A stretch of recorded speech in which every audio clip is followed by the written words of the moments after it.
ATO debt might not show on a credit report, but the financial pressure can.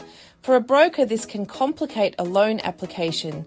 So what should you ask when a client has ATO debt? This video breaks down the key questions brokers should ask and the red flags to look out for. ATO debt can build for many reasons, perhaps from cash flow pressure, overdue bus or tax returns, or day-to-day expenses taking priority. For brokers, the goal is to ask, document and refer. This helps uncover the real financial picture before an application moves forward. First, understand if the client has an ATO payment arrangement. While a plan shows intent, lenders will want to know if payments are up to date and if the debt has been going down over time. Ask, are the payments up to date?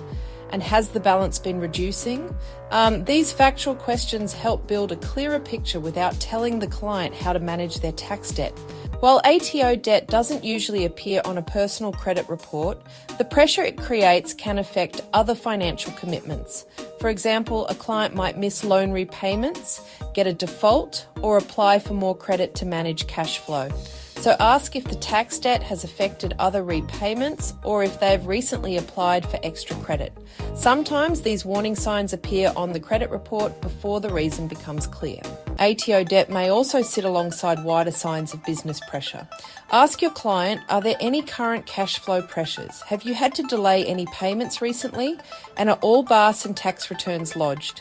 Missing or overdue records can make it harder for a lender to understand their financial position, which may lead to delays. While ATO debt doesn't usually appear on a personal credit report, serious business tax debts can be disclosed to credit bureaus. That's why brokers need to ask if the ATO has issued a disclosure notice or if the business is actively engaging with them. The goal is not to give tax advice, but to understand the situation clearly. When ATO debt enters the picture, don't assume. Ask, document, refer. Check if the debt is managed, look for flow-on effects, and ask about cash flow and lodgements. For a full broker checklist, read the blog on our website. And if you or your client needs help with credit or debt issues, contact Fix Bad Credit to see how we can help. Want more practical insights on credit, debt and lending? Watch more and hit subscribe so you don't miss the next video.